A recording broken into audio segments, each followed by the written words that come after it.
In a bustling town nestled near the mountains, there lived a wealthy young man named Richard. Richard had inherited his family's wealth and seemed to want for nothing. His days were filled with luxury, his nights with parties, and his friends were the sort who enjoyed flashy cars, fine dining, and late night dinners. But beneath his charm, wealth, Richard was an empty shell, living off his fortune, yet drifting through life without a real purpose or connection. One evening, as he and his friends lounged in his grand estate over a game of cards, sipping wine and trading tales of their latest conquests, Richard boasted that he could win over any woman he set his sights on. His friends, ever eager for mischief, decided to test his claim. After a round of laughter, they chose a target for Richard's next conquest, Maggie. Maggie was the town's beloved baker, known for her warm heart, plump figure, and a heart to laugh. She was a large woman with a larger heart and spirit, always quick to offer a free pastry to a child who couldn't afford it or to listen to the troubles of her customers. Maggie was not conventionally beautiful by society standards, and she was a far cry from the slender, elegant woman Richard was used to dating. But her kindness was magnetic, and her shop was always filled with warmth and the scent of freshly baked bread. Richard's friends snickered as they laid out the terms of their deal.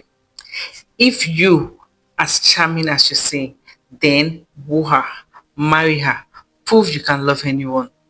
It was a ridiculous challenge, but Richard, prideful and eager to prove himself, accepted. To him, it was just a game, and he could hardly wait to flaunt his victory. So the next day, Richard put on his best suit and strode into Maggie's bakery, flashing his charming smile as he approached the counter. Maggie looked up, her eyes warm and welcoming, though she was taken aback by the sight of Richard. He was the last person she had expected to see in her humble bakery. Hello, dear sir. What can I get for you today? She asked, wiping flour from her hands. Just a recommendation from the chef, Richard replied, his eyes sparkling as he leaned in. Or maybe I am here for more than just a pastry. Maggie chuckled, brushing off his flirtation with a friendly smile. But she noticed his visits became frequent. He had show up every morning, ordering a coffee, sampling her cakes, and striking up conversation. She found his presence flattering yet puzzling, as if it didn't quite belong among the warm ovens and flour-dusted counters. As the days passed, Richard began to realize that his encounters with Maggie were unlike anything he had experienced before.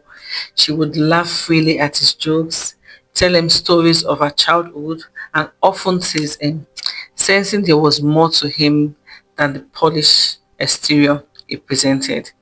Maggie's kindness was a balm to Richard's shallow life.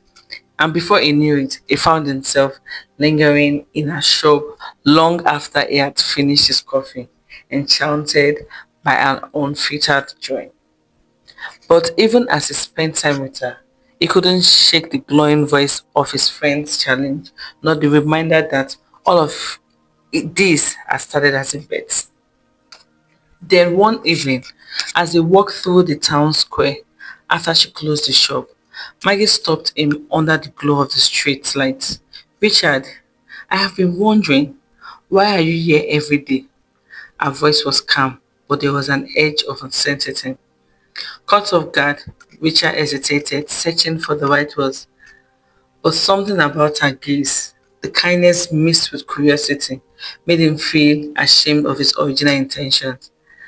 I, well, I suppose I came here to get to know you, Maggie, and you have been more than I could have expected.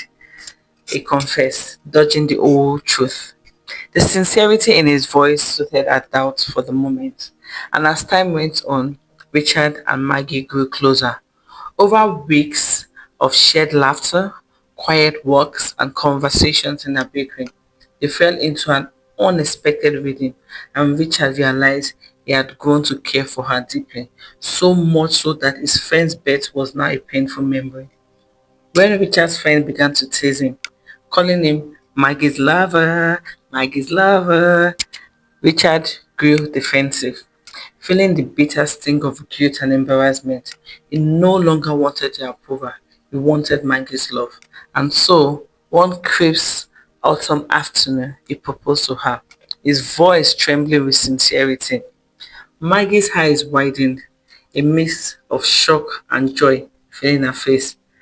Are you sure, Richard? She asked, as though searching for something hidden behind his proposal. Yes, I am, he replied, reaching for her hand. You are more than I ever imagined. I want to build a life with you, Maggie. And so they were married in a small ceremony, with Maggie wearing a simple dress that matched her gentle spirit and Richard standing beside her, feeling as if he had finally found something real. Yet, even as they exchanged vows, a shadow hung over him, and it grew with each passing day.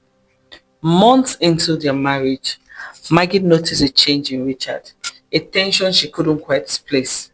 She tried to reach him, but he seemed distant, as if haunted by a ghost only he could see. Finally, one night, as he sat by the fireplace in their cozy home, Maggie put a hand on his arm. Richard, please tell me what's bothering you. Richard's face fell.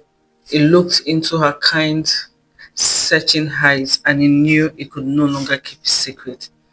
Taking a deep breath, he confessed the truth, how his visit had begun as a careless bet, a wager with his friends who had thought him incapable of loving someone so different from himself. As he spoke, Maggie's face grew pale and tears welled up in her eyes. Her heart felt shattered, but she held her composure, listening until he had finished. There was silence, a gulf of oaths between them. I was a fool, he said softly, his voice choked with regret. But somewhere along the way, I fell in love with you, truly and deeply. The bet, the money, it doesn't matter anymore. You, you are my everything, Maggie. Maggie looked away, the weight of his words sinking in. She had trusted him, opened her heart to him, and now she felt betrayed. But in her heart, she knew his love had been real. She could see it in his eyes, in the way he treated her, in every small gesture of kindness and care he had shown. After a long silence, she finally looked back at him, her face softening. I forgive you, Richard, she whispered, but you must prove your love to me. To our life together, this isn't about your pride or your friends. It's about building a life that's honest and true. From that night on, Richard worked tirelessly to earn back Maggie's trust. He abandoned his old ways, dedicating himself to the bakery, learning the arts of bread making from her, waking up early to bake pastries by her side, and immersing himself in the community. As he shared in her work and her word, he discovered a happiness he had never known. Years passed, and their love only grew stronger. Richard had traded his shallow riches for a life of meaning, while Maggie found a partner who cherished her for her spirit and warmth. They became a symbol of love in their town, a testament of how true connection could flourish in the most unexpected places. In the end, Richard's friends were left astonished, not because he had won the bet, but because he had found something far greater. And as for Richard, he never looked back, knowing he had married not out of pride, but because Maggie had shown him what it meant to truly love. Hope you found this Very interesting. Now I have a question. If you were Maggie, would you have forgiven Richard?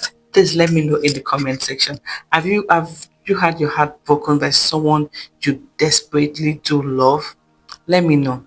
And how did you handle the betrayal? If you love the story, please give this video a thumbs up, share the video to your friends, family, and everyone who would love stories like this. And do not hesitate to check my other videos and keep your words of encouragement as I grow in this channel.